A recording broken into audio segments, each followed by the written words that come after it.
Selamat sejahtera kepada pelajar sekalian. Hari ini cikgu akan masuk dalam unit 5 iaitu adab dijaga persahabatan terbela.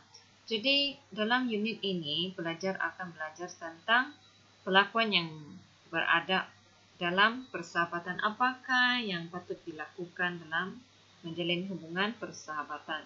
Seterusnya ialah kepentingan beradab dalam persahabatan.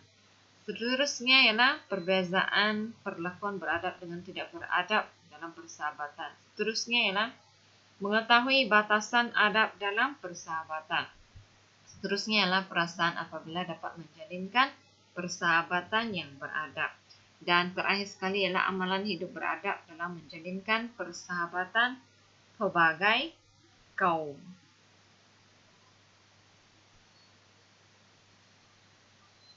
Okey, mari kita lihatlah. Inilah contoh persahabatan semasa di kawasan sekolah. Jadi inilah cadangan nilai yang sesuai untuk bab ini, iaitu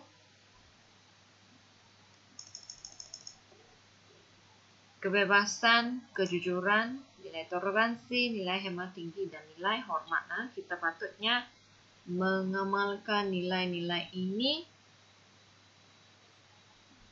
dalam menjalinkan hubungan persahabatan. Okey, seterusnya sebelum kita memasuki ataupun pergi dengan lebih mendalam untuk bab ini, mari kita lihat perbezaan antara sahabat, rakan dan juga kenalan. Sahabat ialah seseorang yang dapat membantu kita semasa berada dalam kesusahan dan juga dapat mengurangkan kesedihan dan kebimbangan yang kita alami. Bagaikan adik keluarga kita. Walaupun bukan ahli keluarga, tetapi hubungannya akrab seperti ahli keluarga. Okey, seterusnya adalah rakan. Rakan ini dapat berkongsi minat, matlamat, percaya dalam sesebuah kumpulan. Dapat mewujudkan kerjasama pada saat yang diperlukan. Seterusnya ialah kenalan, ialah individu yang pernah berinteraksi dengan kita. Ya. Kadang-kadang kenalan wujud sebagai hiburan dan pada masa yang sama boleh memberikan kebaikan melalui perkongsian pendapat dan penyelesaian masalah. Kita tahu sahabat penting. Jadi apakah yang patut kita lakukan ataupun adab apa yang perlu kita jaga dalam persahabatan? Contohnya, kita lihat dalam peta minda berwarna biru ini. Contoh perlakuan beradab dalam persahabatan yang pertama ialah menjaga keaiban sahabat, iaitu tidak memalukan sahabat kita sendiri. Contohnya tidak membocorkan rahsia yang mereka berkongsi tentang diri mereka. Okey, seterusnya saling menghormati. Iaitu kita menghormati penampilan, kita menghormati watak, kita menghormati nama kawan kita. Contohnya tidak mengejek sahabat.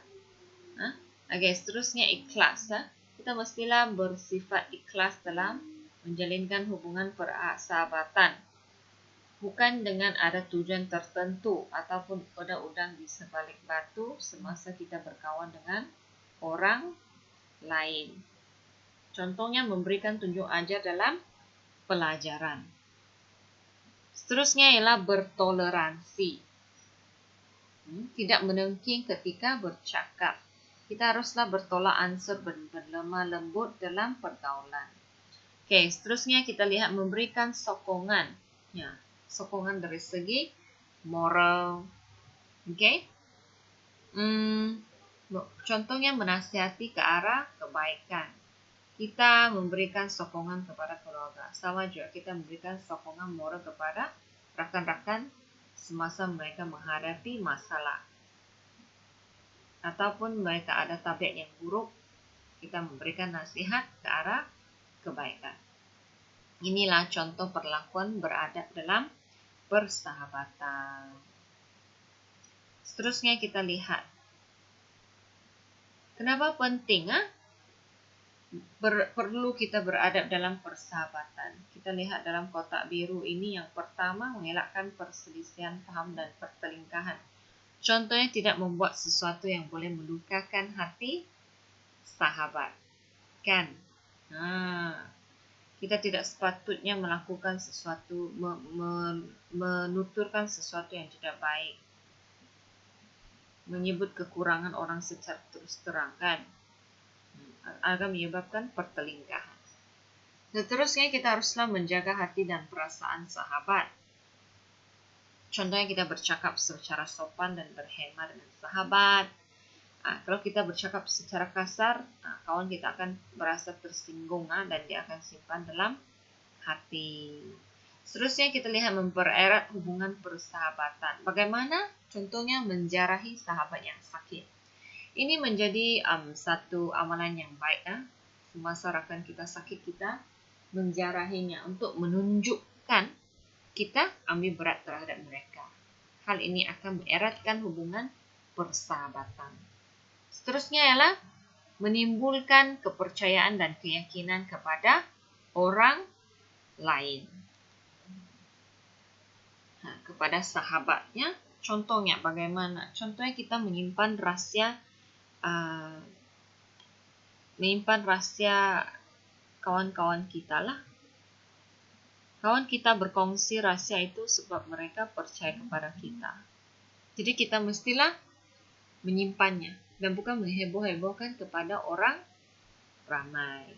Yang terakhir sekali ialah meningkatkan kerjasama dan tanggung jawab kepada sahabat. Contohnya dengan sentiasa menjaga batas persahabatan. Itu ialah tanggung jawab kita. Apa itu batas dalam persahabatan yang perlu dijaga? Nanti cikgu akan terangkan selanjutnya.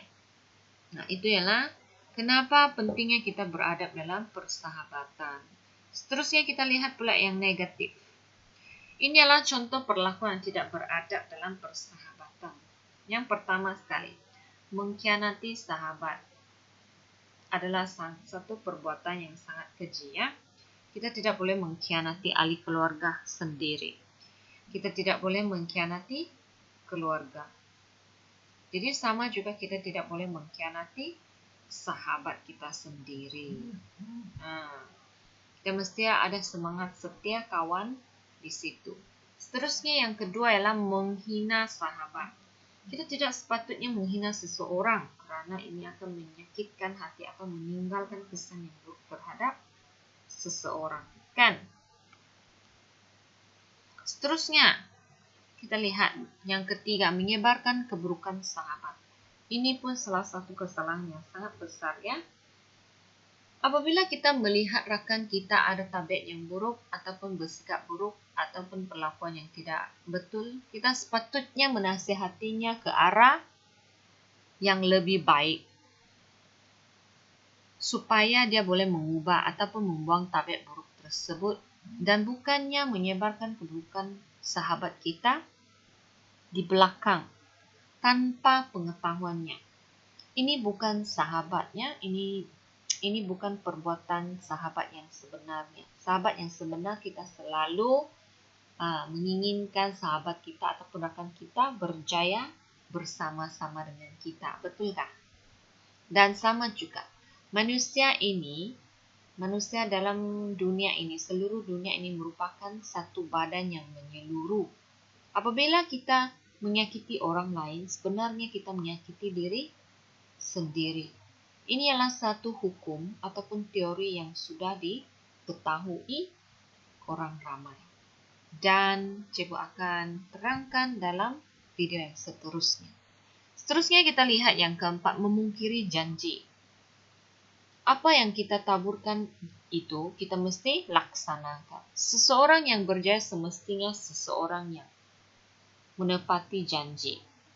Kalau kita selalu memungkiri janji yang telah kita taburkan, kemungkinan kita akan kehilangan kawan atau rakan dan tidak ada kawan pada masa akan datang. Itulah contoh perlakuan tidak beradab dalam persahabatan. Seterusnya, kita lihat yang tadi cikgu terangkan ini. yang ini ya. Adab dalam persahabatan. Salah satunya ialah menjaga batas persahabatan yang kotak terakhir. Mari kita lihat apakah batasan yang perlu dijaga.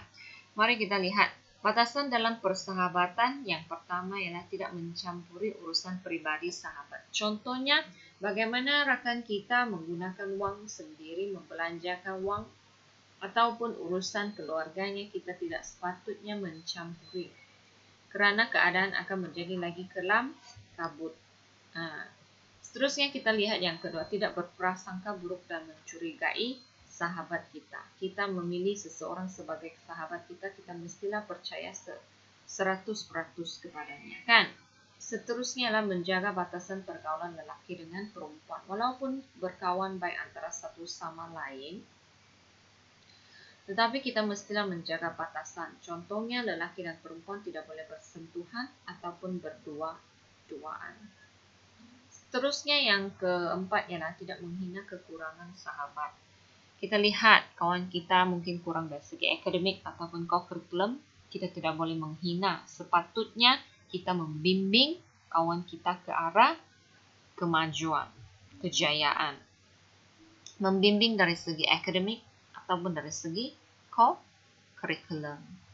Itulah perbatasan. Kalau kita tidak menjaga batasan, hubungan sahabat yang harmoni akan terjejas dan tidak akan kekal lama. Seterusnya yang kelima, tidak melakukan tindakan yang boleh menyakiti hati sahabat kita. Okey. Contohnya, kita mengutuk sahabat dari belakang. Tindakan ini apabila diketahui kawan kita akan menjadi sakit hati. Seterusnya, tidak menggunakan barang sahabat tanpa kebenaran.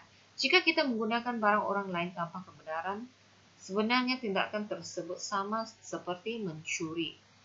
Walaupun kita telah mengembalikan barang tersebut kepada kawan.